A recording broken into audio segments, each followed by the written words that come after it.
Hello everyone! A couple of you have been asking about my favorites. My favorite lore characters, my favorite races, my favorites whatever. In honor of the Final Boss podcast, I thought it'd be fun to take a look at my top 10 final bosses. These are the bosses ranging from end bosses all the way to the Brawlers Guild, and keep in mind that it's not so much about the encounter as it is about the story behind them. Now this is my list, and you'll probably have a different opinion, so feel free to post your own list in the comments. Let's begin, shall we?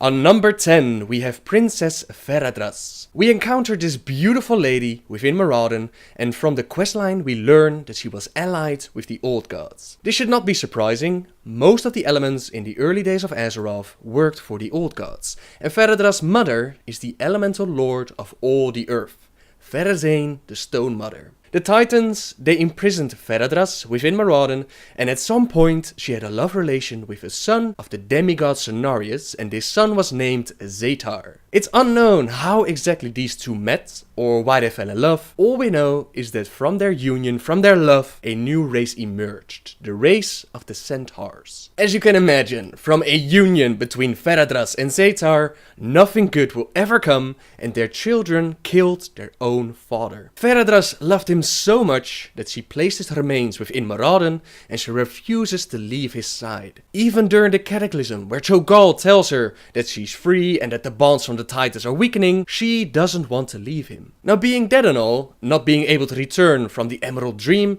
has given Zetar some time to think, and he's come to the conclusion that his love relation with Feradras was a bad decision. He now contacts heroes as they approach Feradras and tells them that she needs to die in order for his spirit to be free and the land of Desolace to heal.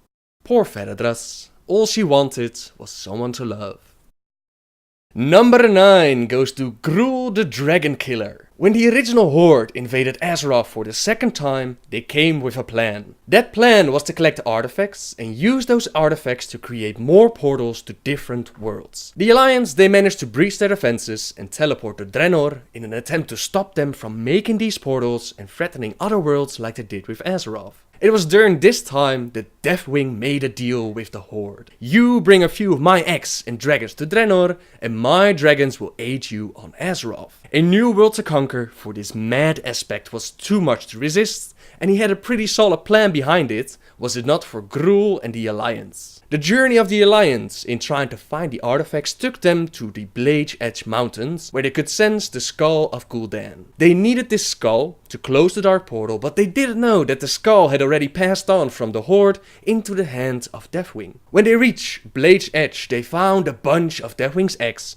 and they decided to smash them here and now to kill the threat before it was even born. This enraged Deathwing and all of his Black Dragonflight that were trying to protect these eggs, and he soon appeared to take care of these meddling insects. What he didn't count on that day was Gruul. And what you need to understand is that you have ogres. Ogres are led by Gron, and then you have Gruul. He was massive and decided to ally himself with the Alliance against this Black Dragonflight who dared to enter his territory. Now truth be told, he wasn't really a match for the might of Deathwing, but thankfully the mage Khadgar did manage to weaken the metal that was keeping Deathwing together, and this forced him to retreat. In the Burning Crusade, Gruul became a boss with a very small story. He was basically just there for the loot, which was a real shame. I hope that they're going to use Warlords of Draenor as the perfect moment to make Gruul an ally against the Iron Horde. Let's hope so. Number 8 goes to Queen Azora, Light of Lights. This lady is so powerful and such a badass that the only thing you can do is interrupt her spells. Bold of you to strike a queen.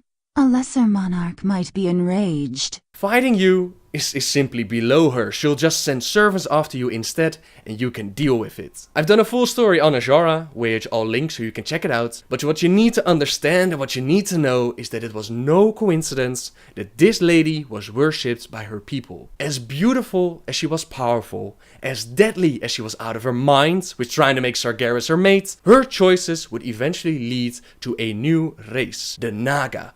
Born from the power of the old gods and still causing trouble beneath the oceans of Azeroth.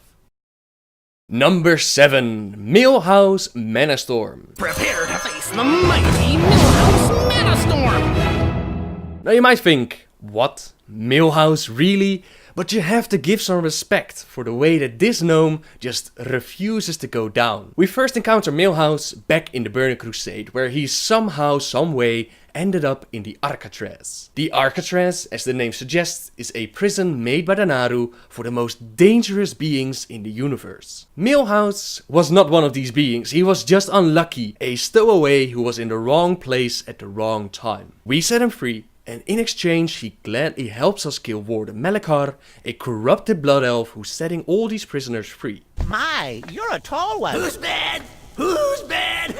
That's right, we bad. In the Cataclysm, we find out that Milhouse has allied himself with the Twilight's Hammer clan and is now working for the Old Gods. He has hidden away a piece of the stone pillar and tries to kill us all in the stone core with his new spell called Impending Doom. He never gets the chance to finish the spell though, because Corberus pops up and presumably kills everyone. Or so we thought anyways, because in Mist of Pandaria, a new challenger appears in the Brawlers Guild. Milhouse Manastorm, a gnome who just won't quit, is now trying his luck in brawling heroes of both the Alliance and the Horde. Is this the last that we've seen of him? Have we finally killed him in the Brawlers Guild?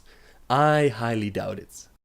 Number 6, Terron Gorefiend. Terron is also one of those guys who just keeps coming at you. His life began as an orc, serving within Gul'dan's Shadow Council, ruling the first horde behind the curtains. When Orgrim Doomhammer found out about this corruption, he took care of it. He killed nearly every member of the council while Gul'dan was in a coma. Gul'dan woke up, pleaded for his life, and Orgrim spared him in exchange for new powerful troops. The first Death Knights were born, and Terron Gorefiend was part of that group. The spirit of an orc warlock placed in the body of a fallen Alliance soldier, and an incredibly dark and powerful being. Eventually Gul'dan betrays the Horde again and leaves his brothers behind in search of more power. This cripples the Horde in such a manner that it pushes them back all the way to Blackrock Mountain and even back to Draenor. Despite being a creation of Gul'dan, Gorefiend was not loyal to him. He was loyal to the Horde, and it was he who came up with the plan of creating more portals to different worlds. It was Gorefiend who collected artifacts and followed Ner'zhul all the way to the Black Temple. There his final confrontation with Turellian took place, but he did manage to slow the Alliance down just enough for Ner'zhul to create his portals. For me, the wheel of death has spun many times. Like I said, some guys just don't stay down, and even after getting killed by Turellian in the Burning Crusade, Terron Gorefiend tricks us the heroes, into restoring his body and making him a boss in the Black Temple. We kill him of course, we enter, we clean up our mistake, but the question is, for how long? The wheel spins again. Number 5, Major Domo Stakhelm. Stakhelm, a night elf who has lived for a very long time, and in that time, he really didn't have it easy. He first lost his wife as she gave birth to his son. That's tragic, but at least he still had a child, and he named him Valstan. Valstan would eventually marry with Liara, but during the War of the Shifting Sands, he lost his life. This war was between the forces of Kafun and the Night Elves, who eventually team up with the dragons. General Rajak was leading Kafun's forces, while Stakhelm was leading the Night Elves, and he was doing a great job. The forces of Kafun were actually, well, kinda impressed by him. So they realized that Stakhelm needed to be taken care of, and Rajak knew that Stakhelm had one great weakness: his love for his son. They captured Valstan and brutally executed him in front of the Night Elf forces. This action shattered Stakhelm, first his wife, now his only son. He was devastated, and the Night Elf forces were forced to retreat all the way to Tanaris. The war would end in a victory, as the dragons eventually teamed up with the Night Elves, but the blow dealt to Stakhelm would haunt him for the rest of his life. Stakhelm will whimper and beg for his life, just as his whelp of a son did. After the events in Warcraft 3, the Night Elves lost their world tree, and Stakhelm believed that they needed to build a new one. Malfurion disagreed, but later he would get lost in the Emerald Dream, and Stakhelm was able to convince the others to build this tree anyways. This is actually the starting area for Night Elves back in Classic, and To the players he offered a quest where they could turn in Moro grain for rewards. But unknown to all was that Steghelm was using this Moro grain to keep Malfurion trapped within the Emerald Dream. For the Emerald Dream had turned into the Emerald Nightmare, and the old god N'Zoth, together with Xavius, had imprisoned Malfurion. The World Tree built by Steghelm was corrupted. He himself was under the influence of the old gods, controlled by fake visions of his son, but nobody knew. Not until the events in the novel Stormrage, where Malfurion, with the help from some others, manages to break free, and in the end, Steghelm's corruption becomes clear and they imprison him. Now, in comes the Cataclysm, where Deathwing and Ragnaros they team up and they try to take over the world. Ragnaros sends out his minions to free Steghelm, and Steghelm recruits his daughter-in-law Liara into his new faction of Druids of the Flame. The Horde has killed Liara's daughter, and she's sick of Malfurion's passive stand in regards to the Horde. With his new team of badass flame druids and his new title of Majordomo, Steghelm is sent to take out the one threat to Deathwing's plans. They crash the Gathering, where Thrall and friends were planning to restore the original World Tree, and they break Thrall into the 4 elements and scatter him across the elemental plane. As we know, we managed to stop all their plans, we killed Steghelm in the Firelands and we saved the world. But Steghelm had one hell of a ride. Number 4 goes to Paragons of the Cluxi. I loved the story of the Paragons, the story of the Cluxi, and the story of the Mantid. When we set foot on Pandaria, we give strength to the already existing Sha. This Sha corrupts the Mantid Queen, and we need the Cluxi their help in setting this right. One by one, we release these Paragons from the Ember. Some are simply stuck, others are fished up out of the sea, but all of them are needed. They're needed to take out the Queen since she has become corrupted, but the Queen is not happy about that. Death to all who dare challenge my empire! She barges in, kills nearly everyone there, and then she just leaves again, saying, "This is my kingdom, these are my Mantids, back off." It seems that a more hands-on approach is required, but before we go and fight their queen, the Cluxi give us a warning. I tell you now, because you have earned this warning. If the Old Ones ever return, we Mantid will once again stand by their side.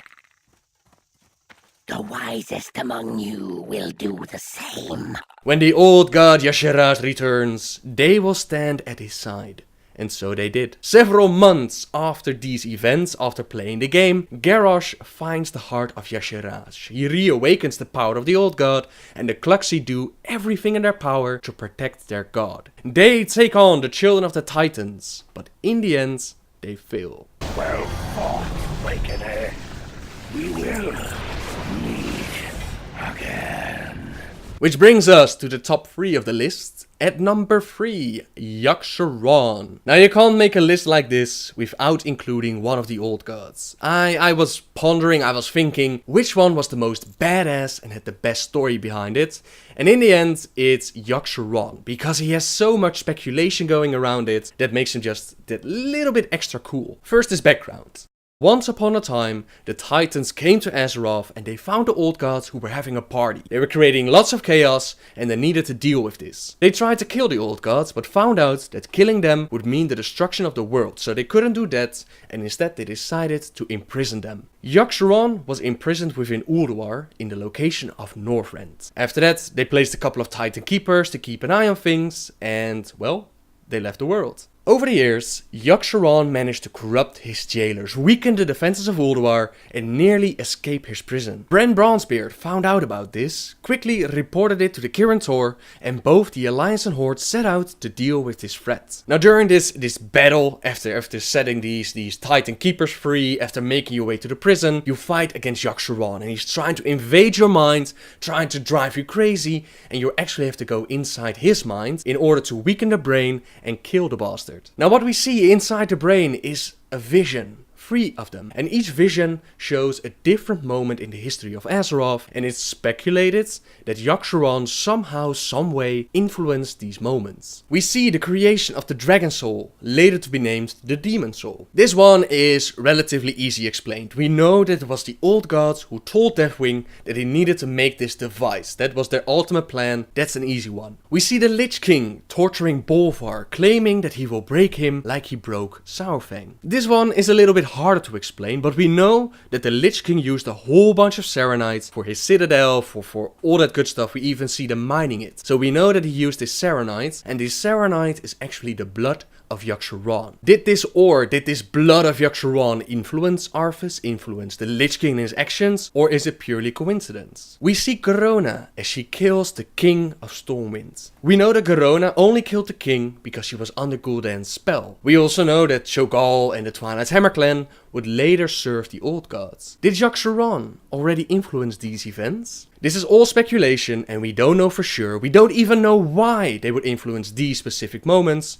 But what we do know is that Yogg-Saron was one hell of an encounter, one hell of an Old God, and still a lot of fun to solo. Your fate is sealed. The end of days is finally upon you, and all who inhabit this miserable little seedling.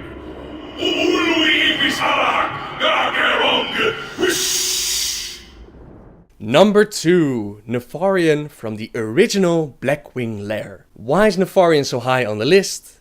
Nostalgia, mainly, because this is my list and this is my personal final boss. The last boss that I killed during my hardcore raiding time way back in Classic WoW. Sure, I've done a little bit of raiding after that, but not as serious as I was during that time. The story: when Deathwing made his plans of transporting X to Draenor, he told his two children, Onyxia and Nefarian, to cause some trouble on Azeroth. Onyxia decided to infiltrate Stormwind, while Nefarian made his way to Black Rock Mountain. There, he took control over the remaining forces of the original Horde, the so-called Dark Horde, and he worked on his experiments. He experimented on whelps from the different flights, trying to combine their blood and transform them into chromatic dragons. Dragons who held within them elements from all the different flights. What makes this boss so cool to me is the road that led to him. In order to do Blackwing Lair, you had to get a special cloak, and the only way to get this cloak was by killing his sister Onyxia. A whole questline was required in order to even enter Onyxia's lair, and you also had an achievement quest for easy access into Blackwing Lair. Once inside and ready with the cloaks, you had a couple of ridiculous bosses. The first one required a bunch of hunters, and I was a hunter back then, to run around in circles and kite the trash until all the eggs were destroyed. Can you imagine just running around in circles for 10 minutes? It was awful. The second boss, also awful for the tanks, since they just had to sacrifice themselves in order for the group to make it. The Chromagus fight, where you had to stand behind a wall like a bunch of scared children instead of real heroes. And even when you made it all the way to Deathwing's chamber, he turned out to be the biggest laugh of all of them. Let the games begin. He had this special ability depending on what class you play. For example, paladins would bubble him. If you played a mage, you would sheep the rest of your group into, for example, giraffes. If you played a druid, he would force you to go into kitty form. And back then, kitty form was absolute crap. If you were a hunter like me, he would destroy your bow. That durability on your weapon, instantly gone. So if you didn't pay attention or you were too slow, he would destroy your weapon, leaving you with your crappy staff to hit him. Which was awful, but also amazing. Of course, if you did get him down, you would hang up his head in Stormwind, and everyone would know about your victory. For me, Nefarian will always be the best boss, and it kinda sucks that they resurrected him in the Cataclysm, but yeah, I'll always have these memories. Which brings us to the number 1 boss for me.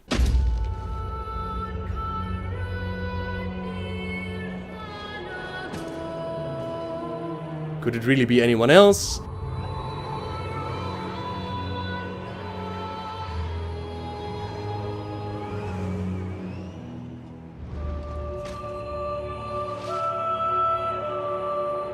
It's of course the Lich King.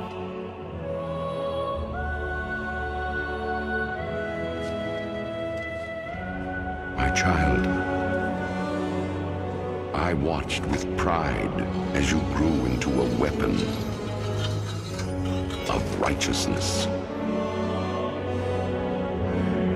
The story of Arthas is, in my opinion, one of the best stories ever told by Blizzard. Throughout Warcraft 3, we see a holy prince trying to carry the burden of a kingdom in times that will break even the most pure of heart.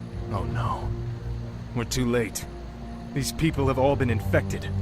They may look fine now, but it's just a matter of time before they turn into the undead. What? This entire city must be purged.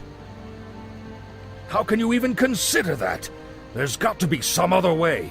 Damn it, Uther. As your future king, I order you to purge this city. You are not my king yet, boy. Nor would I obey that command even if you were. Then I must consider this an act of treason. Treason?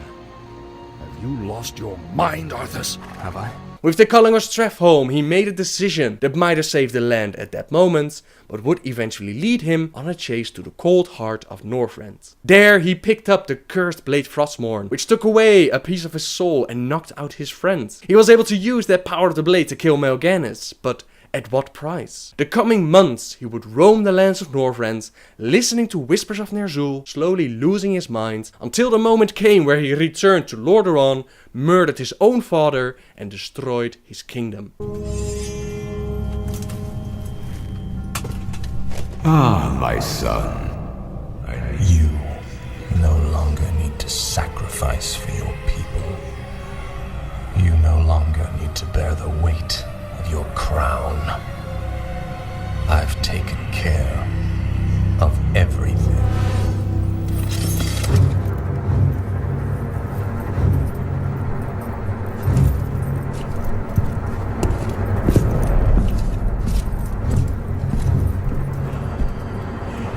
What is this? What are you doing, my son? Succeeding you, father.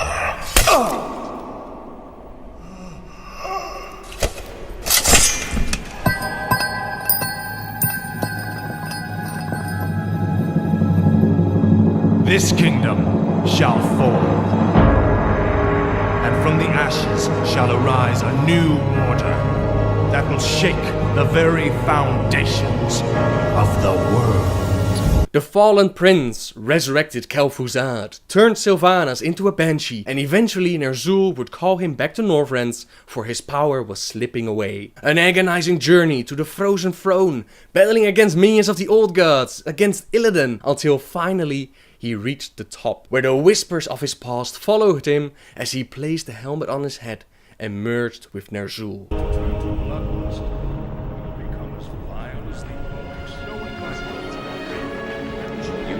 Not my king yet, boy. Forget this business. Lead your men home.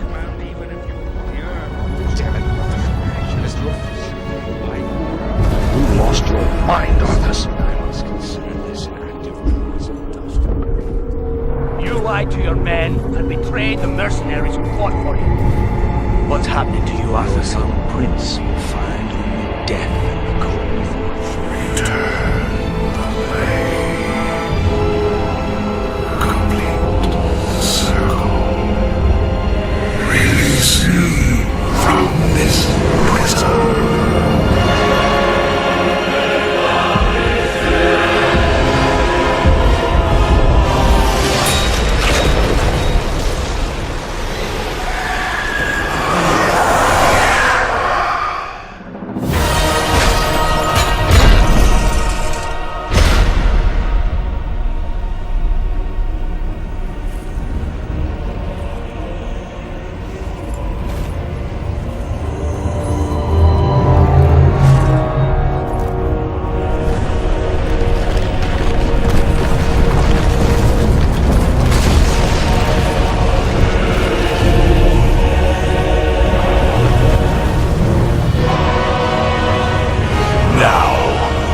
We are one.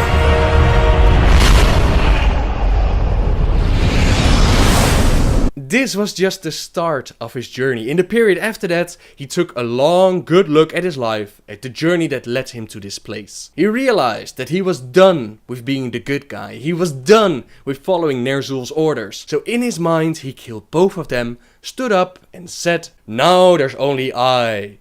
I am the Lich King and I'm ready."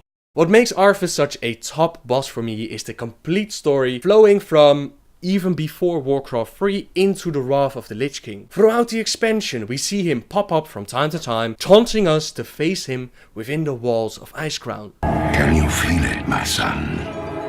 Closing in all around you. The light's justice has been awakened. The sins of the past have finally caught up to you. You all the atrocities you've committed.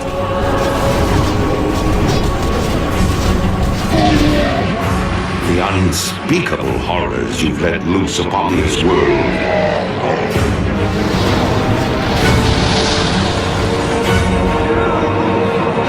And the dark, ancient powers you've enslaved.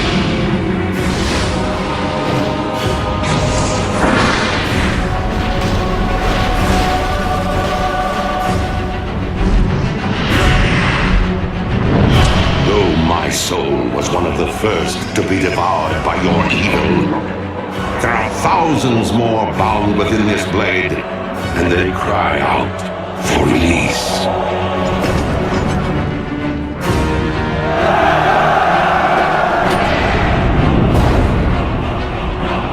Look now to your defenses, my son, for the champions of justice gather at your gates.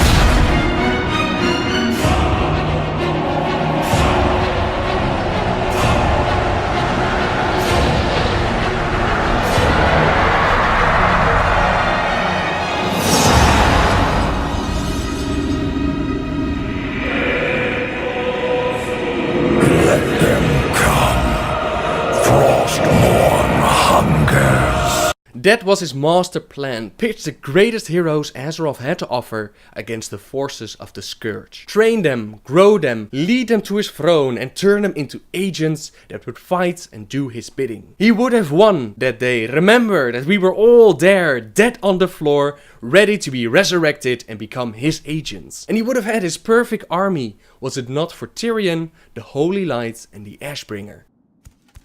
Watch now as I raise them from the dead to become masters of the Scourge.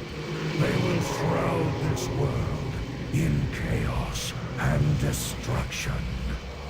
Azeroth's fall will come at their hands, and you will be the first to die.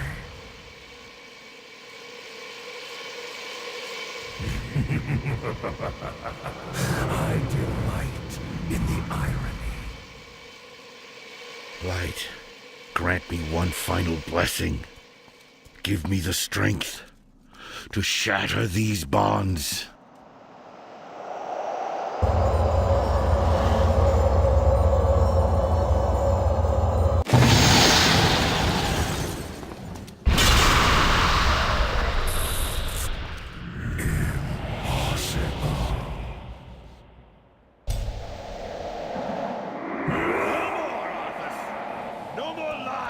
Consumed by your hatred.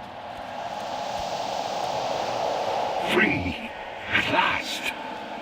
It is over, my son. This is the moment of reckoning.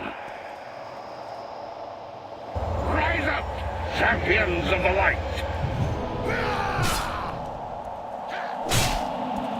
Now I stand before the lands, and they do not fear. They cannot fear. There's only one force, as far as my memory goes, who ever came as close to victory as Arthas had, and that's the original Horde who lost because Gul'dan betrayed them. Sure, there were a couple of things that didn't make sense within the story of Arthas, within the story of Lich King, like, for example, there must always be a Lich King. Why? Didn't we just kill the major badasses of the Scourge? Didn't we just kill the leader of the Scourge? But overall, I thought it was a brilliant done story. And on top of that, he's one hell of a boss to solo. And that's my top 10 final bosses in WoW. There were a bunch more that I would have loved to place on the list, but yeah, you only have so much room. It did give me a couple of ideas on possible lore videos for the future, because some of these bosses just deserve their own video. I hope you enjoyed the short versions of their story, and if you have a top 10 list of your own, feel free to post it in the comments. Subscribe if you like my videos, and until next time guys, see ya!